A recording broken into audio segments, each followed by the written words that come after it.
रोक नहीं सकते, उनका कहना तो ये है। देखिए 2022 में एक गठबंधन बना और उस गठबंधन का रिजल्ट ये रहा कि 47 से 111 सीटें समाजवादी पार्टी को गठबंधन मिली और 34% के ऊपर का वोट प्रतिशत मिला। और वो मिलने के बाद अखिलेश जी ने ये मान लिया कि वो पूरा वोट उनका है। उन्होंने सिरे से ओम प्रकाश राजभर जी, जयंत चौधरी जी, कृष्णा पटेल जी, केशव देव मौर्य जी, संजय चौहान जी सबको नकार दिया। तो ये वोट जो समाहित हुआ उनके पास 111 सीट्स के रूप में, वो इन सब की मेहनत का रिजल्ट था। और धीमे धीमे सब अलग होते चले गए। अपना दल सबसे ज्यादा दूरी तक समाजवादी पार्टी के साथ चलने की मुहिम को लेकर के साथ चला था। और अचानक से आप सभी ने देखा कि एक प्रेस कॉन्फ्रेंस के माध्यम से हमको भी पता चला कि हम गठबंधन में थे ही नहीं। तो ऐसे में क्या करते? ऐसे में हमको रास्ता दिखा पीडीएम और हमने जन भावनाओं को ध्यान में रखते हुए उसको अपनाया। तो क्या लग रहा है कि पीडीएम जो है, आप लोग भी जानते हैं, आपकी कल प्रेस कॉन्फ्रेंस में भी कहा गया कि 90% माइनॉरिटी वोट बैंक सीधा सीधा समाजवादी पार्टी को मिल रहा है, और अब आप खाली नाम बदल के आ रहे हैं, लेकिन जो वोट बैंक है उसको अपने में कैसे करेंगे, और क्या जरूरत पड़ी इस एम को ऐड करने की? क्या वहां पे भी मुसलमानों का नाम लिया जा रहा है? अखिलेश यादव भी दावेदारी कर रहे हैं कि हमारा डेलीगेशन हो या कोई मामला हो, उसमें सबसे पहले समाजवादी पार्टी लोगों के लिए पहुंचती है। देखिए अभी जो वर्तमान परिस्थितियां हैं उसमें अगर आप देखें, सबसे ज्यादा जो सामाजिक समुदाय हैं जिनका शोषण हो रहा है, दमन हो रहा है, वो पिछड़े समाज की कुछ जातियां हैं, दलित हैं और मुसलमान हैं। और उनके नाम पर सरकार का जो रवैया है और जिस प्रकार से विपक्ष की जो मुख्य पार्टी है वो उनके सवालों पर पीछे हट जाती है या चुप्पी साध जाती है, तो ऐसे में वो समाज कहां जाए? उसके हक और अधिकारों की बात कौन करेगा? तो अगर हम उनका वोट ले रहे हैं तो उनके हक और अधिकारों पे, उनके दमन पे, उनके साथ हो रहे अन्याय पे हमें आगे खड़ा होना पड़ेगा।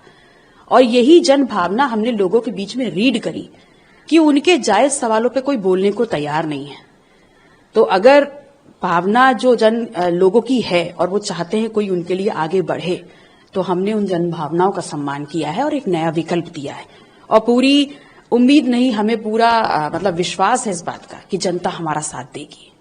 असदुद्दीन ओवैसी के पार्टी के साथ क्योंकि और कोई लोकल जो रीजनल पार्टीज हैं जो दावे करती है सेक्युलर वोट बैंक की या मुस्लिम वोट बैंक की, उनके साथ ताल्लुक क्यों नहीं साधा गया? क्यों असदुद्दीन ओवैसी को, क्यों हैदराबाद से अलायंस किया गया?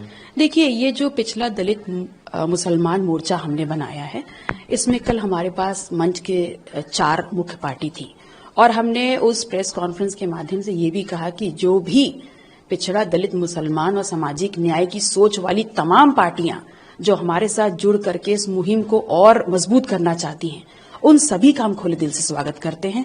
कल तो आगाज हुआ है और लगातार हम सभी पार्टियों को और भी पार्टियों को अपने साथ जोड़ करके सभी की बात को उठाएंगे और मजबूती से लड़ेंगे। समाजवादी पार्टी से जो गठन किया, इंडिया अलायंस की तरफ उन्होंने रुख किया, लेकिन कल अपने पत्र से उन्होंने स्पष्ट कर दिया कि उनको वहां से भी कोई बहुत उम्मीद पूर्वक बात नहीं सुनने में आई। तो क्या स्वामी प्रसाद महोदय के लिए इस अलायंस में जगह है? क्या वो भी आने वाले समय में शामिल होंगे, या और भी जो छिटके विद्यालय, चाहे वो संजय चौहान हो, जो आप जिनका आपने जिक्र किया, जो लोग साथ में थे, क्या उनको भी सम्मिलित किया जाएगा? देखिए स्वामी प्रसाद मौर्य जी एक बहुत कद्दावर नेता हैं, बहुत अनुभव है उनका। सामाजिक न्याय की एक लंबी लड़ाई उन्होंने लड़ी है और ऐसे में हमें पता चला कि उन्होंने 2 सीट्स डिक्लेयर की हैं। तो सबसे पहले तो हम उनको क्या इनवाइट करेंगे, वो तो हैं ही हमारे साथ। और रही बात जो सीटें उन्होंने डिक्लेयर करी हैं, वहां वो चाहेंगे तो हम प्रचार करेंगे, वो चाहेंगे तो हम वहां बैठ करके उनका साथ देंगे। वो बड़े हैं, वो जो भी निर्णय लेंगे हम उनका स्वागत करेंगे। आपके साथ तो नहीं शामिल हैं? देखिए उनकी व्यस्तता थी जिस कारण वो शामिल नहीं हो पाए, लेकिन हमारे हर निर्णय और हमारे साथ को उन्होंने कभी नहीं नकारा। इस पीडीएम में कब शामिल हो रहे हैं? बहुत जल्द। बहुत जल्द शामिल हो रहे हो। एक और सवाल है, इसमें जो आप पीडीएम लाएंगे, इसमें पिछड़ा दलित मुसलमान, अगर मुसलमान की बात करी जाए तो कई ऐसी सीट्स थी जो मुस्लिम माइनॉरिटी डोमिनेटेड सीट्स थी, उनकी तो दावेदारी निकल गई। तो अब तो इतनी उम्मीद नहीं बची है, जहां पे जो सीट्स हैं तो उसको पहले आप लोगों ने क्यों मिस किया? देखिए इसीलिए मैंने कहा कि हम तो लगातार 2022 से समाजवादी पार्टी के साथ गठबंधन धर्म का पालन करते हुए मजबूती से चल ही रहे थे, लेकिन सबको पता है और आप लोगों ने देखा भी कि कैसे एक प्रेस कॉन्फ्रेंस के माध्यम से हमको अलग कर दिया गया। तो जब एकदम से हमको धोखा दिया गया और एकदम से हमसे किनारा कर लिया गया, तो ऐसे में हम क्या करते?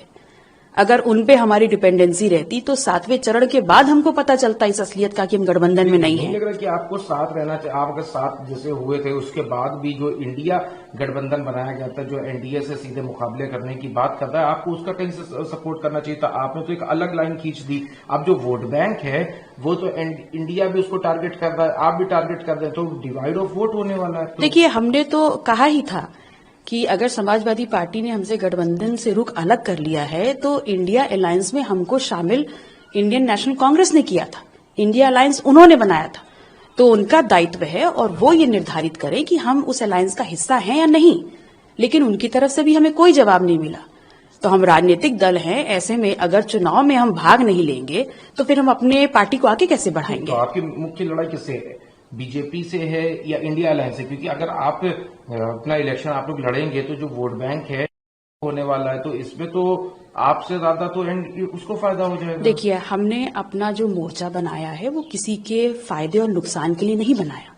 हमने इस उद्देश्य से बनाया है कि जिन लोगों का नेतृत्व हम कर रहे हैं उनको इन विपरीत परिस्थितियों में भी अपने साथ इंटैक्ट रख सके और जन भावनाओं का सम्मान करते हुए उसी जनता को जो हमारा नेतृत्व कहीं 2, कहीं 3, कहीं 4 स्वीकार कर रही है, उसको ये विश्वास दिला पाएं कि विपरीत परिस्थितियों में भी हम अपनी विचारधारा से नहीं हिलेंगे और अपने लोगों को मजबूती से थामे हुए हम आगे बढ़ेंगे। एक आखिरी सवाल है, जो सिंबल पार्टी का है वो समाजवादी पार्टी का है, तो अब आगे आप अपने नया घटक दल अपने ये बना लिया है, तो क्या समाजवादी पार्टी की सदस्यता से इस्तीफा देंगी या क्या आगे की रणनीति रहने वाली है? देखिए, सबसे पहले तो मैं गठबंधन की विधायक हूं और जब से रातों हम लड़ने गए थे तो समाजवादी पार्टी के सिंबल पे क्यों लड़े, ये चुनावी जनसभा में स्वयं अखिलेश यादव जी ने इसका कारण बताया था।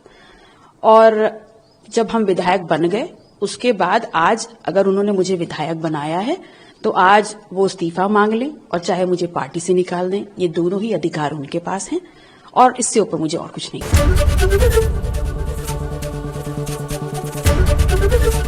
एबीपी गंगा, खबर आपकी, जुबान आपकी।